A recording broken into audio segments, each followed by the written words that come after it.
শায়েখ আহমদুল্লাহ হুজুরকে আমি থ্যাঙ্কস দেই যে উনি একটা বড় উদারতার প্রমাণ দিয়েছেন। মাশাআল্লাহ, ওনার কাছে প্রস্তাব আসার পরেও উনি ভিন্ন ভিন্ন আলেমদের নাম উল্লেখ করেছেন এবং সর্বশেষ আমরা জানতে পেরেছি ডক্টর আফম খালেদ সাহেব ওনার নাম।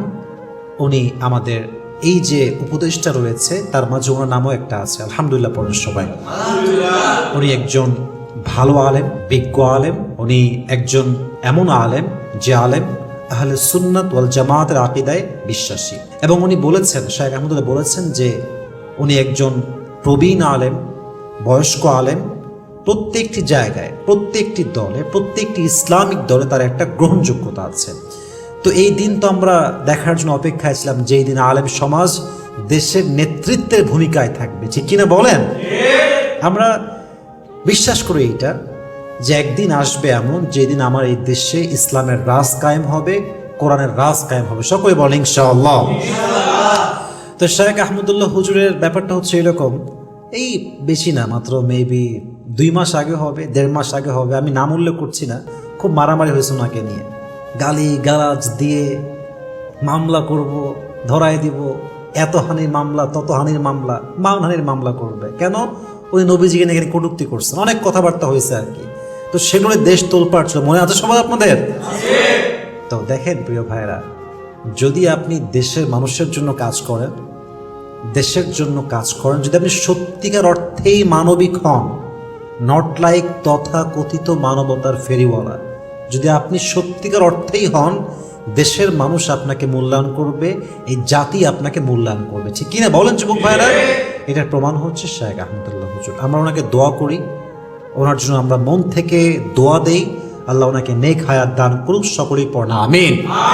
এবং দেখেন, আলেম সমাজ যদি অ্যাক্টিভ থাকে প্রত্যেকটি কাজে, দেশের কাজে, দশের কাজে, সমাজের কাজে, রাষ্ট্রের কাজে, জনগণের কাজে, যে কোনো ক্রাইসিসে যদি আমাদের ভূমিকা আমরা নিশ্চিত করতে পারি, এমন একটা সময় আসবে যখন মানুষ আলেমদেরকে প্রত্যেকটা জায়গায় তাদের নেতৃত্ব চাবে, ঠিক কিনা বলেন যুবক ভাইয়েরা?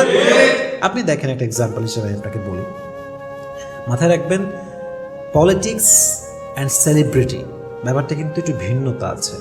পলিটিক্স করতে ভিন্ন মেধা লাগে, ভিন্ন যোগ্যতা লাগে, ভিন্ন একটা কোয়ালিটি লাগে লিডার হওয়ার জন্য। ফেমাস ব্যক্তি সবসময় লিডার হতে পারে না, বাট লিডার চাইলে কাজের মাধ্যমে ফেমাস হতে পারে কি পারে না যুবক ভাইরা?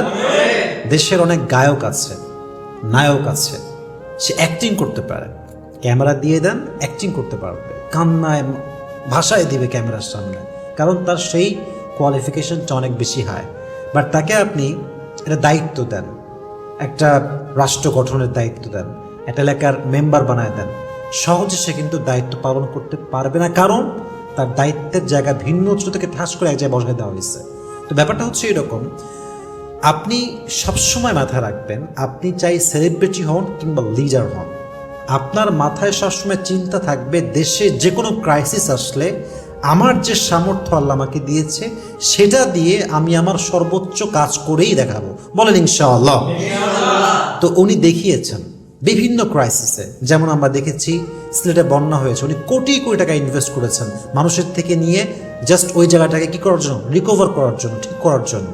তো প্রত্যেক আলেম যদি অ্যাক্টিভ হয় মিডিয়াতে, সামাজিক কাজে, রাষ্ট্রীয় কাজে, আমার বিশ্বাস আগামী ভবিষ্যৎ উজ্জ্বল হবে, দেশ উজ্জ্বল হবে, দেশের মাটি সুন্দর হবে, মানুষ সুন্দর হবে, সমাজ সুন্দর হবে, রাষ্ট্র সুন্দর হবে, শিক্ষা সুন্দর হবে, এদেশের যুব সমাজ ঠিক হবে, ঠিক কিনা বলেন?